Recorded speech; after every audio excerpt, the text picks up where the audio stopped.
Did you tell the lawyer about the accounts yet, Mom? My son asked that question 3 days after my husband died. I looked up from the cup of coffee in my hands and felt something strange move through my chest. Not grief, I already knew that feeling too well. This was something colder. Confusion. What accounts? I asked quietly. For a moment, the room went still. My daughter-in-law, Claire, who had been standing by the kitchen island scrolling through her phone, slowly lifted her eyes and looked at me. That was the moment I noticed it. Not sadness. Not sympathy. Calculation. I lowered my gaze to the table again and said nothing else. And I certainly didn't mention the $28 million inheritance my husband had left behind. Or the fact that my son and his wife had absolutely no idea it existed, but I'm getting ahead of myself. Before I tell you what happened next, I want to say something. I'm glad you're here. If you stay with me until the end of my story, you'll understand why sometimes the quietest person in the room is the one holding all the power. And before we continue, I'd love to know where you're watching from. Leave the name of your city in the comments. It always amazes me how far these stories travel. Now let me take you back to that week. The house felt wrong without Thomas. We had lived in that home for 38 years. Long enough for every wall to hold a memory. The dining room table was still set from the small dinner neighbors had brought after the funeral. The flowers were beginning to wilt, their petals curling inward like they had lost the will to stay open. I hadn't touched them. At 72, grief doesn't look dramatic the way people imagine. You don't collapse onto the floor crying. You just move slower. The morning sunlight came through the kitchen window and landed on the same spot of the counter where Thomas used to read the newspaper with his coffee. For 40 years, he sat there every morning. Now the chair was empty. And somehow the kitchen felt twice as big. I wrapped my hands around the warm mug and stared at the steam rising from it. 3 days earlier, I had buried the man I loved. 3 days earlier, I had stood beside a polished oak casket while people told me how sorry they were. 3 days earlier, my entire life had quietly ended. Or at least that's what everyone else thought. The funeral had been large. Thomas had been a well-known man in our town. He built a manufacturing company from nothing, starting with a rented warehouse and a pickup truck when he was 27. By the time he passed away, that company employed over 200 people. People respected him. Employees cried at the service. Old friends flew in from other states. But what I remember most about that day isn't the church. It's my son, Daniel. He stood beside me during the service, one arm loosely around Claire's shoulders, greeting people with the calm confidence of a man already imagining the future. At the time, I thought he was just trying to stay strong. Now I know better. That evening, after most of the guests had gone home, Daniel and Claire insisted on staying the night. You shouldn't be alone right now, Mom, Daniel said. It sounded thoughtful. It sounded responsible. I believed him. Claire opened a bottle of wine that someone had brought over earlier. She poured a glass for Daniel, another for herself. None for me. I didn't mind. Wine tasted strange after grief anyway. We sat around the dining room table, the same one Thomas had built with his own hands 20 years ago. No one spoke much. Daniel occasionally checked his phone. Claire kept glancing toward the hallway that led to Thomas's office. At the time, I assumed she was uncomfortable. Now I realize she was curious. The silence stretched until Daniel cleared his throat. So, Mom, he said. I looked up. His voice had changed slightly. More businesslike. More focused. Have you heard from Dad's lawyer yet? It was such an ordinary question that I didn't think twice about it. Not yet, I said. Claire leaned forward slightly.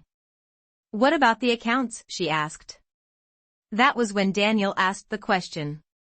Did you tell the lawyer about them yet, Mom? I remember the exact way the overhead light reflected in Claire's eyes as she looked at me. Waiting. Expecting something. I frowned slightly.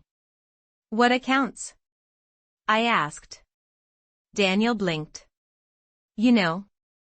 Dad's investment accounts. Claire's fingers stopped moving on her phone. The room grew quiet again. I could feel something subtle shifting in the air between us. Not grief. Something else. Expectation. I set my coffee down slowly. Thomas had always handled the finances. That was the story everyone believed. It was also the story we allowed people to believe. Including Daniel. Especially Daniel. I looked from my son to the woman sitting beside him. Claire smiled politely. But there was tension in the way she held her shoulders. We just thought the lawyer might need the information soon, she said gently. I nodded slowly. I'm sure he will, I replied. Daniel leaned back in his chair. Relieved. Like a man who had just confirmed something important. Claire finally returned to scrolling through her phone. But the small knot forming in my stomach didn't disappear. Instead, it tightened. Because suddenly I remembered something Thomas had told me 6 months earlier. It was a rainy afternoon in October. Thomas had come home early from work, something he rarely did. He stood in the kitchen doorway watching me wash dishes.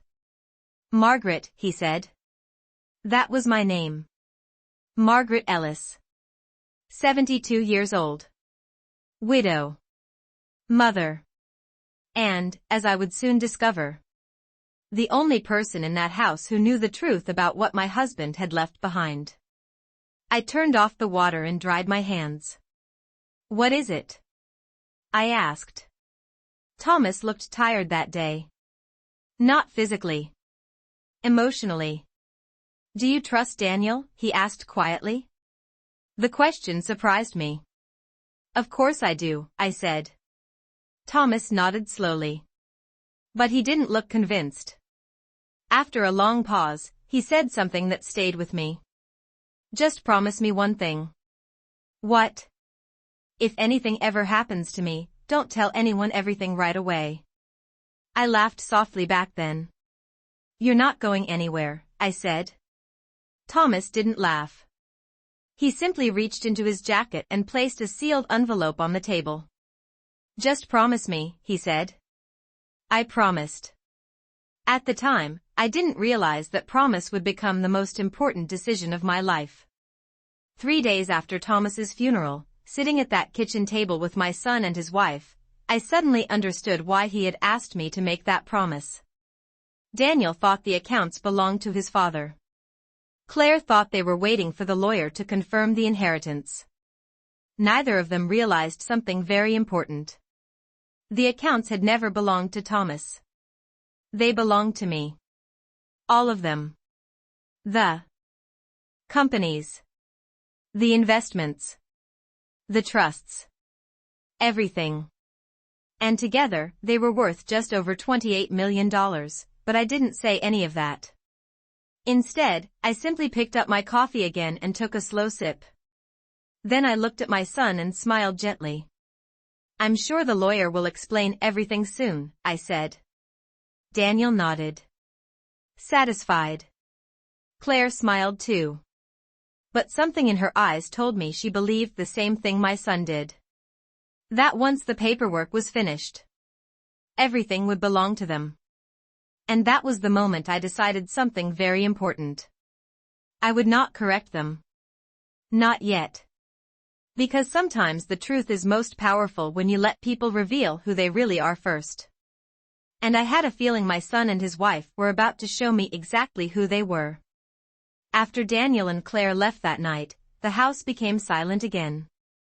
Not the peaceful kind of silence. The heavy kind. The kind that reminds you someone is missing from every room. I stood in the kitchen for a long time after their car disappeared down the street. The porch light cast a pale yellow glow across the driveway Thomas had shoveled every winter for nearly 4 decades. Now it looked strangely unfamiliar. I washed the same coffee mug twice without realizing it. Grief does strange things to your mind. It slows time. It turns small routines into long, quiet rituals. The house had always been full of movement when Thomas was alive. The hum of the coffee maker at 6 in the morning. The sound of his boots near the back door. The newspaper folding open across the kitchen table. Now there was nothing but the ticking of the wall clock. I walked down the hallway and paused outside his office. The door was still slightly open. Thomas had always kept his workspace neat. Even in his final weeks, when his health had started failing, the desk remained perfectly organized.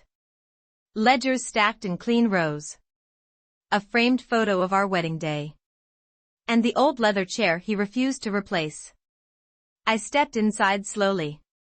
The room still smelled faintly like the cedar cologne he had worn for 30 years. For a moment I allowed myself to remember the man he had been. Not the successful businessman people praised at the funeral. But the young husband who once worked 16-hour days so we could afford our first little house.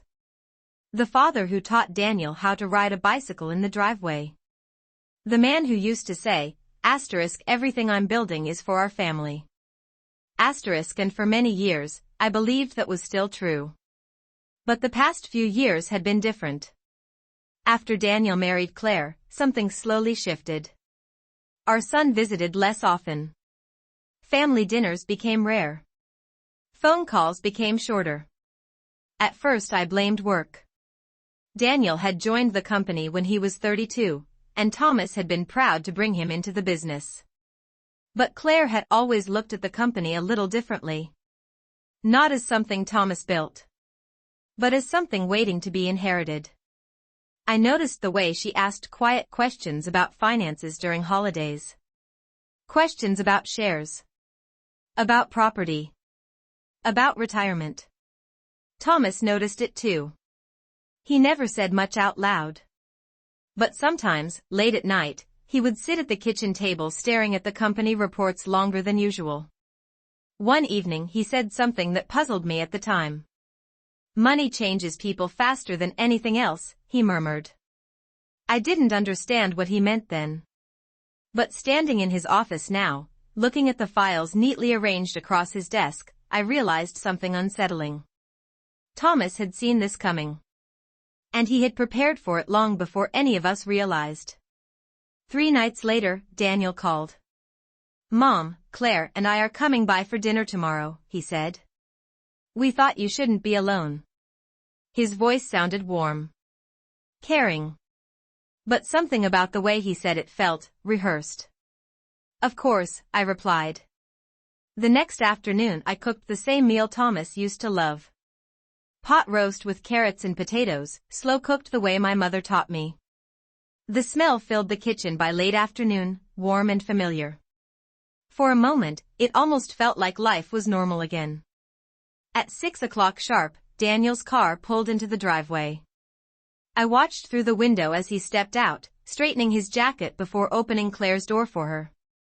She walked up the path with confident steps, carrying a bottle of wine like she was attending a dinner party rather than visiting her recently widowed mother-in-law. "Mom," Daniel said, hugging me briefly. Claire leaned in for a quick air kiss. "You look good, Margaret," she said with a polite smile. Margaret. Not Mom. She had never called me Mom. We sat down at the dining table where Thomas had sat hundreds of times before. His chair remained empty. For a while the conversation stayed light. Daniel talked about the company. A few clients. Some contracts he was reviewing. Claire listened quietly, occasionally nodding, occasionally checking her phone. Then Daniel said something that made the room feel colder. "We've been looking at the financial reports Dad left behind." I paused with my fork halfway to my mouth. "Oh," I said calmly. Daniel nodded. "There are a lot of assets to organize. The company shares, the investment portfolios, the property." Claire finally looked up. It's quite a responsibility, she added smoothly. Her eyes studied my face carefully. Almost like she was measuring my reaction. I placed my fork down slowly. Thomas had always told Daniel that the business was stable. That everything was in order. But he had never shared the full picture. Not the trusts.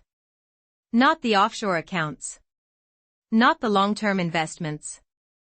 And certainly not the number Daniel and Claire believed they were about to inherit.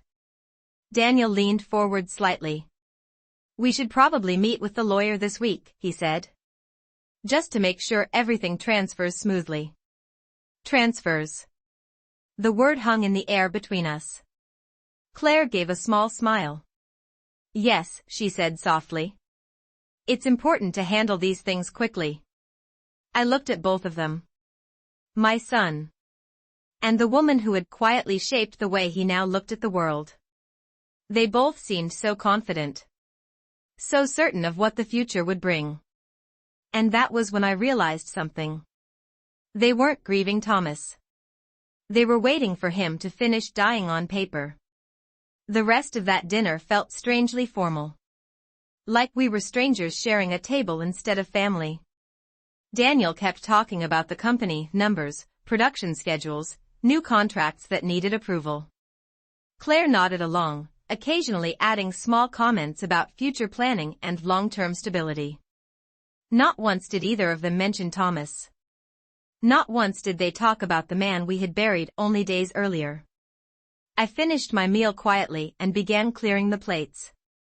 Claire stood up immediately. Oh, Margaret, you don't have to do that, she said with a polite smile. But she didn't actually help. She simply leaned against the counter while I carried the dishes to the sink. Daniel remained at the table, scrolling through something on his phone. Then he said something that made my hands stop in the warm water.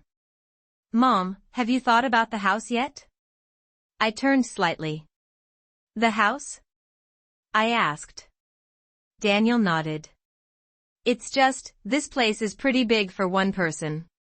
Claire spoke before I could respond. There are wonderful retirement communities nearby, she said gently. Places with security, medical staff, activities. You'd meet people your own age. People your own age. I dried my hands slowly on a kitchen towel. This house had been my home for 38 years. Every room carried a piece of my life. The mark on the hallway wall from when Daniel crashed his toy truck into it at age 6. The oak cabinet Thomas and I built together during the summer of 1994. The garden outside the window where we planted roses on our 25th anniversary. And now, less than a week after Thomas's funeral, they were discussing where I should move. I walked back to the table and sat down calmly. I'm not planning on leaving my home, I said. Daniel exchanged a quick glance with Claire. It was subtle. But I saw it. Claire folded her hands together. Well, she said carefully, it's just something to consider. Daniel leaned forward slightly. And managing the property, the finances, it might be easier if we handled those things now. Handled. There was that word again. I looked at my son. Really looked at him. The same boy I used to tuck into bed every night.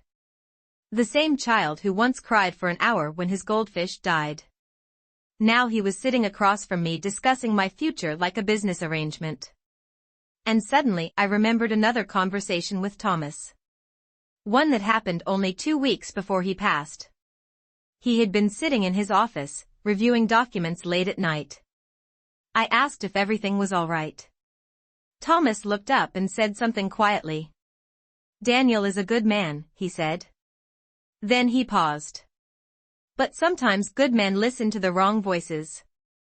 At the time, I didn't ask what he meant. But sitting at that table, watching Claire's calm smile and Daniel's expectant expression, I began to understand exactly what my husband had been trying to warn me about. The next morning, the house was quiet again. Daniel and Claire had left shortly after dinner the night before.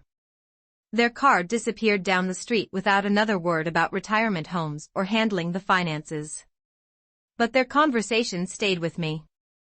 I woke early, the way I always had when Thomas was alive. 6 in the morning. The same pale light crept through the kitchen window. I poured myself a cup of coffee and sat at the table where Thomas used to read the newspaper every morning.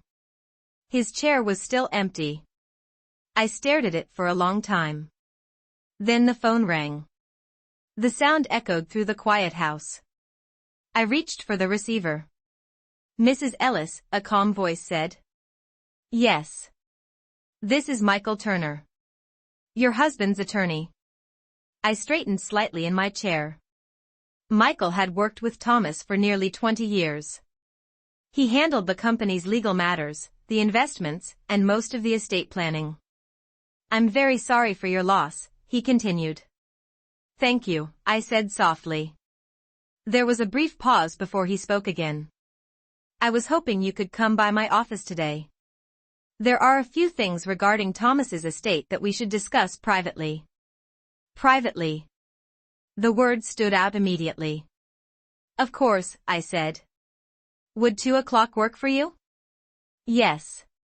When I hung up the phone, I sat still for a moment. Then I looked toward the hallway that led to Thomas's office. I knew exactly what Michael wanted to talk about. But Daniel and Claire did not. Michael Turner's office was only 15 minutes from the house. The building overlooked the river downtown, the same view Thomas used to admire whenever he had meetings there. Michael greeted me personally in the lobby. His handshake was gentle. "Margaret," he said warmly. "Thomas spoke about you often." I smiled faintly. He led me into his office and closed the door behind us. For a moment, neither of us spoke. Then he sat down across from me and opened a thick folder on his desk. "These documents were finalized about 6 months ago," he said. My heart slowed. Thomas had been very deliberate during that time. Quiet. Careful. Michael slid a set of papers across the desk. "Your husband made several changes to his estate planning," he explained. I looked down at the documents. Trust agreements. Investment transfers. Ownership structures. Michael folded his hands together and looked at me. "Seriously. Margaret, your husband wanted to make sure you understood something very important." I already knew what he was about to say. But I let him say it anyway. Michael took a breath. The majority of Thomas's assets were never intended to transfer directly to Daniel. He tapped the papers gently. "They belong to you." I nodded slowly. The room felt very quiet. Michael studied my face for a moment before speaking again. "There's one more thing," he said. "The total value of the estate, including the company, investments, and trusts," he paused, "is just over $28 million. $28 million. Daniel and Claire believed they were waiting for an inheritance. But they had no idea the inheritance wasn't theirs. And more importantly, they had no idea that Thomas had left me very specific instructions about what to do next. For a moment, neither of us spoke. Michael Turner let the number settle in the room. $28 million. It sounded enormous when spoken out loud, but to me it wasn't just a number. It was 40 years of work. 40 years of early mornings, late nights, and risks Thomas had taken when no one believed his company would survive. I looked down at the papers again. The documents were precise. Every page carefully prepared. Thomas had always been a meticulous man. Michael leaned back slightly in his chair. "Margaret," he said gently, "did Thomas ever discuss any of this with you?" I nodded slowly. "Yes," I replied. "Not everything. But enough." 6 months earlier, Thomas had taken me to this same office. At the time, he told Daniel he had a routine business meeting. But instead, he spent nearly 2 hours sitting beside me while Michael explained how the new trusts would work. Back then, I thought Thomas was simply preparing for the future. I didn't realize he was preparing for something else. Michael opened another folder. There's also a letter, he said. A letter? Yes. Thomas asked that you read it after his passing. He slid a sealed envelope across the desk. My name was written on the front in Thomas's handwriting. Seeing it made my chest tighten. I opened it carefully. The letter inside was short. Thomas had never been a man who used many words. Margaret, if you're reading this, it means I wasn't able to stay as long as I hoped. I paused for a moment before continuing. Asterisk, I trust you to do what is right. But before you make any decisions, watch carefully. People reveal their true character when they think the future belongs to them. Asterisk, my hand stilled. I continued reading. Asterisk, do not rush to explain anything. Not even to Daniel. Asterisk, another pause. Michael remained quiet across the desk. The last line was written in the same calm handwriting I had seen on birthday cards and anniversary notes for decades. Let them show you who they really are first. I folded the letter slowly. For a long moment, I simply stared at the desk. Then I looked back up at Michael. He knew, I said quietly. Michael nodded once. I believe he suspected certain things, he replied. I thought about the dinner 2 nights earlier. Claire suggesting retirement communities. Daniel talking about handling the finances. The way they spoke about the house like it was already theirs. They believed they were waiting for the lawyer to confirm their inheritance. They believed everything Thomas built was about to transfer into their hands. And according to the documents sitting on Michael's desk, none of it would. But the most important instruction Thomas left me wasn't about money. It was about patience. And as I drove home that afternoon, I made a decision. I would not tell Daniel or Claire about the estate. Not yet. Because sometimes the truth reveals itself more clearly when people believe no one is watching. And something told me my son and his wife were only just beginning to show their true intentions. When I returned home that afternoon, the house felt even quieter than usual. The late sunlight stretched across the living room floor, touching the edge of Thomas's old armchair. For years he had sat there in the evenings, reading reports from the company or watching the news with one hand resting on the armrest. Now the chair sat empty. I placed my purse on the kitchen counter and poured myself a glass of water. My hands moved slowly, but my mind was no longer clouded by grief. It was focused. Thomas's letter echoed in my thoughts.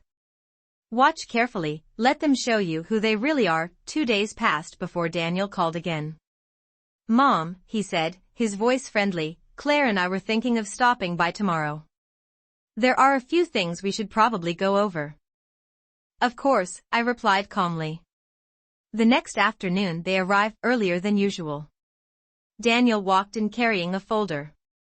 Claire followed behind him with the same polite smile she always wore when something important was about to be discussed. Hi, Mom, Daniel said. I noticed he didn't hug me this time. We sat in the living room. Daniel placed the folder on the coffee table. It's just some paperwork, he said. Nothing complicated. Claire sat beside him, her posture straight, her hands resting neatly in her lap. What kind of paperwork? I asked. Daniel opened the folder and slid a document toward me. It's about the house, he explained. Just some property management stuff. I glanced down at the first page. The language was legal. Formal. But the meaning was clear. It would transfer control of the house to Daniel. I looked back up slowly. I don't remember discussing this, I said. Daniel leaned forward. Well, it's really just practical, he said quickly. Managing property, taxes, maintenance. It would make things easier if the title moved into my name. Claire nodded softly beside him. It's only temporary, she added smoothly. Just until everything settles after the estate process. Temporary. The word sounded very familiar. Thomas had warned me about moments like this. I placed the paper back on the table. Your father handled these things, I said calmly. Daniel gave a small smile. Well, Dad's not here anymore. The sentence hung in the air. Claire reached over and gently pushed the document a little closer to me. You don't need to worry about anything, Margaret, she said. Daniel and I will take care of it. I looked at both of them. My son. And the woman guiding nearly every decision he now made. They believed I was overwhelmed. They believed grief had made me weak. And most importantly, they believed the future of Thomas's estate already belonged to them. I folded my hands in my lap and said quietly, I'll need some time to look this over. Daniel seemed satisfied with that answer. But as they gathered their things and prepared to leave, Claire said something softly that made my decision even clearer. We should move quickly, she murmured to Daniel near the door. The lawyer will probably start sorting the inheritance soon. They still thought the inheritance was coming to them. They had no idea the truth was sitting quietly in a folder on Michael Turner's desk. And for the first time since Thomas passed away, I realized something important. This wasn't just about money anymore. This was about seeing exactly how far my own son was willing to go. After Daniel and Claire left that afternoon, I didn't touch the document they had brought. It remained on the coffee table exactly where Daniel had placed it. The paper looked ordinary enough. Just a few pages clipped together. But I knew what it really was. The first step. Not a violent step. Not even an obvious one.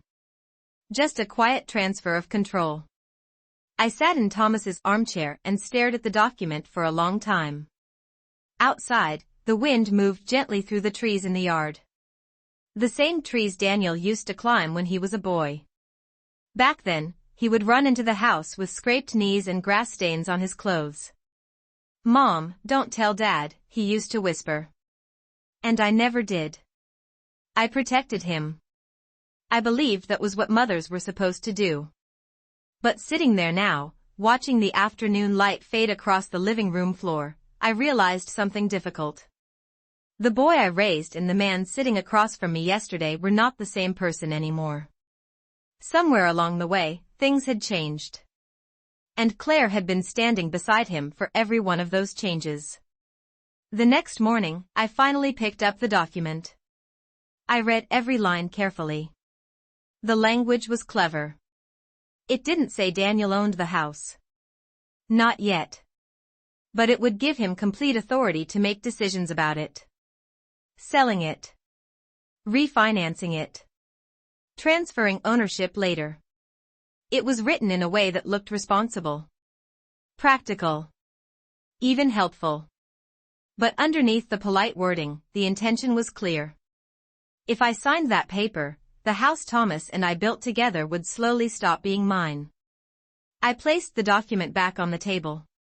Thomas's letter came back to my mind. Watch carefully, so that's exactly what I decided to do. I didn't call Daniel. I didn't argue. I didn't refuse. I simply waited. And my silence did exactly what Thomas predicted it would do. It made them confident. 2 days later, Claire called. Her voice sounded unusually cheerful. Margaret, she said, Daniel and I were just wondering if you had a chance to sign the paperwork yet. Not yet, I replied calmly. There was a small pause. Oh, she said. Well, the sooner we finalize things, the easier it will be once the lawyer starts distributing the estate. Distributing the estate. She said the words so naturally. So confidently. They truly believed everything Thomas owned would soon belong to them. I kept my voice gentle. I'm still reviewing it, I said. Of course, Claire replied quickly. We just want to make sure everything moves smoothly. Smoothly. That seemed to be their favorite word. But after I hung up the phone, something became very clear to me. Daniel and Claire weren't just waiting for the inheritance anymore. They were already trying to move pieces into place. And if Thomas had been right, this was only the beginning of their plan. About a week passed after Claire's phone call. I still hadn't signed the document. And I hadn't mentioned it again. The paper remained in the same place on the coffee table, untouched. Every time I walked past it, I could almost hear Thomas's voice again. Watch carefully, so I did. Daniel called twice during that week. The first time, his tone was casual. Hey Mom, just checking in, he said. How are you doing? I'm all right, I answered. Then came the real reason for the call. Did you get a chance to look at that paperwork? I'm still reviewing it, I said calmly. He paused for a moment, but then quickly said, no rush. But there was a rush. I could hear it hiding underneath his voice. The second call came 3 days later. This time, Claire was the one speaking in the background. I could hear her whisper something before Daniel spoke. Mom, we really should get that document finalized soon, he said. Why? I asked quietly. Another pause. Well, it'll make things easier once Dad's estate starts transferring, he replied. There was that assumption again. The belief that everything Thomas built would soon belong to them. I kept my tone calm. The lawyer hasn't contacted me yet, I said. Daniel hesitated. That's strange, he murmured. Claire's voice whispered again behind him. Then Daniel said something that caught my attention. Claire thinks the lawyer is probably preparing the asset transfers already. Asset transfers. I almost smiled. If only they knew. 2 days later, they came to the house. Again. Unannounced. I was watering the roses in the backyard when Daniel's car pulled into the driveway. Claire stepped out first. She walked toward me with a polite expression, but this time her smile looked tighter. More impatient. Margaret, she said, we thought it might be easier if we just went through the paperwork together. Daniel followed behind her carrying the same folder.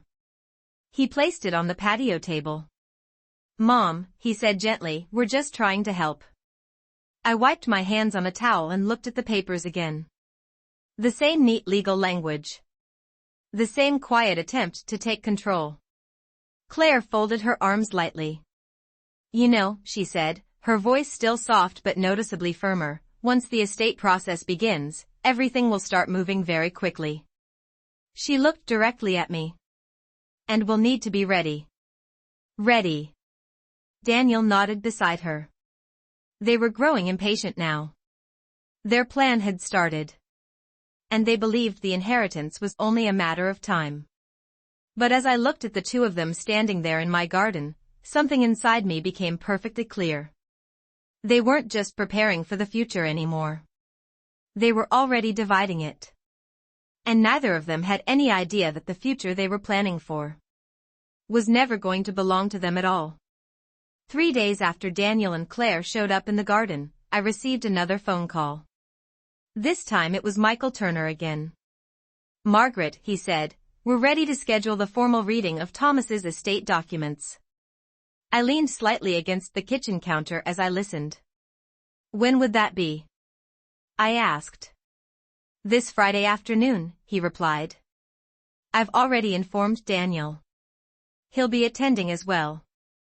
Of course he would. Daniel believed that meeting would confirm everything he had been expecting. Everything he had already begun planning. Thank you, Michael, I said. When I hung up, I stood quietly in the kitchen for a long moment. The house was silent again. The same quiet that had surrounded me every day since Thomas passed away. But this time the silence felt different. It felt like the calm before something important. Friday arrived faster than I expected. Daniel and Claire came to pick me up just before 2 o'clock. Daniel knocked on the door, dressed in a dark blazer like he was heading to an important business meeting. Claire stood beside him in a tailored gray dress, holding her purse tightly under one arm. Ready, Mom? Daniel asked. I nodded. The drive to Michael's office was quiet. Daniel kept both hands on the steering wheel, his posture unusually straight. Claire stared out the window, occasionally checking her phone. Neither of them spoke much. But the anticipation in the car was almost visible. They were waiting. Waiting for the lawyer to confirm what they already believed was theirs. Michael greeted us in the conference room. The long table was already set with several folders.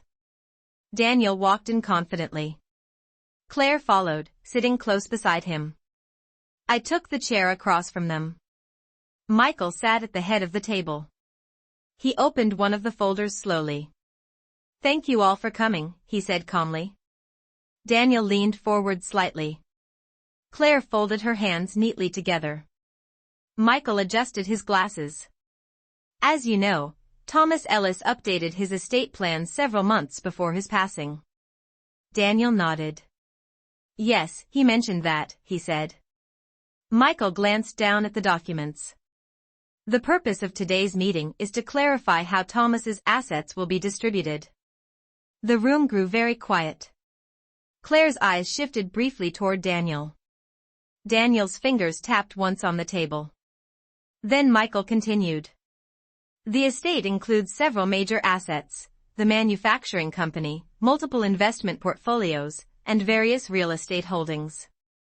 Daniel's posture straightened slightly. Claire's expression remained calm, but I could see the small spark of satisfaction in her eyes. They both believed they knew what was coming next. They believed this meeting would confirm their future. Michael turned the next page. And before we proceed further, he said carefully, there is an important detail regarding the ownership of these assets. Daniel nodded again. Yes, of course. Michael lifted his eyes and looked directly at him. The structure of Thomas's estate may not be what you expect. For the first time since the meeting began, Daniel's confident expression shifted. And Claire's smile slowly faded. They still didn't understand. But in just a few moments, they were about to. The conference room became completely silent. Daniel sat up straighter in his chair. Claire's polite smile had disappeared. Michael Turner placed both hands on the folder in front of him and continued speaking in the same calm, professional voice. Thomas Ellis reorganized the structure of his assets 6 months ago, he said. Daniel nodded slowly. Yes, he mentioned doing some updates, he replied. Michael looked directly at him. These updates changed the ownership of nearly all major holdings. Daniel frowned slightly. What do you mean? Michael turned the next page in the folder. The manufacturing company, the investment portfolios, and several real estate assets were placed into a trust. Claire leaned forward. A trust, she asked. Yes, Michael replied. Daniel gave a small, confident nod. That makes sense, he said. Dad probably wanted to simplify the inheritance process. Michael paused for a moment. Then he said the sentence that changed everything. The primary beneficiary of the trust is Margaret Ellis. The room went completely still. Daniel blinked. I'm sorry, what, he said. Claire's eyes moved quickly from Michael to me. Michael continued calmly. Under the current structure, the controlling ownership of the company, along with the associated investment accounts and real estate holdings, belongs entirely to Margaret. Daniel's face lost its color. But that doesn't make sense, he said quickly. Claire spoke next, her voice tighter than before. Thomas always intended for Daniel to run the company. Michael nodded slightly. Daniel may still work with the company, he said. But legal ownership does not transfer to him. He turned another page. The estimated value of the estate currently under Margaret's control is approximately $28 million. $28 million. The number hung in the air. Daniel stared at the documents like he was trying to find a mistake. Claire's calm expression had completely disappeared now. That can't be right, she said quietly. Michael slid the folder across the table. All documents were finalized and signed by Thomas Ellis in my office, he said. Daniel looked up at me. For the first time since the meeting began, there was no confidence left in his face. Just confusion. Mom, he said slowly. I met his eyes. For weeks, Daniel and Claire had spoken about the house, the finances, and the future as if everything already belonged to them. They had tried to move pieces into place before the truth was even known. Now the truth was sitting on the table in front of them. And it was nothing like what they expected. Claire leaned back slightly in her chair. Her voice was quiet now. So, what happens next? Michael folded his hands together. That, he said calmly, is entirely up to Margaret. No one spoke for a few seconds after Michael said those words.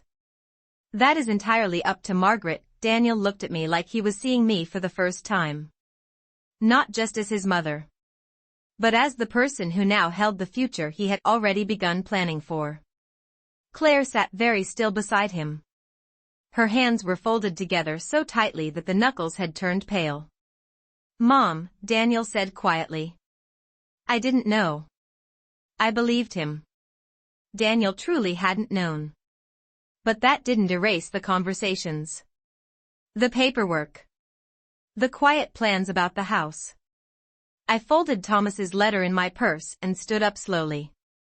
For a moment I simply looked at my son. I remembered the boy who used to run through our backyard with scraped knees and grass stains on his shirt. The child who once cried when his goldfish died. The boy who used to hold my hand when we crossed the street. But people grow up. And sometimes, along the way, they become someone you barely recognize. I'm not angry, I said calmly. Both Daniel and Claire looked up at me. But I am disappointed. Daniel lowered his eyes. Claire said nothing. Michael remained quietly seated at the end of the table. Thomas had left me the company. The investments. The properties. $28 million in assets. But the most important thing he had left me wasn't money. It was clarity. He knew that money can reveal things about people that years of love never show. And he wanted me to see it for myself. So I made my decision. I will keep the company, I said. Daniel looked up again. But I won't run it alone. The employees there helped your father build something important. They deserve stability. I paused before continuing. If you want to work there, Daniel, you can. But as an employee. Just like everyone else. Claire shifted slightly in her chair. And the house? Daniel asked quietly. I smiled faintly. That house has been my home for 38 years, I said. I'm not going anywhere. The meeting ended shortly after that. Daniel walked beside me out of the building. For the first time since his father died, he looked uncertain. Smaller somehow. Claire followed a few steps behind us, silent. Before getting into the car, Daniel stopped. Mom, are things going to be okay between us? He asked. I looked at him carefully. I hope so, I said. But that depends on what you do next. Then I got into my car and drove home.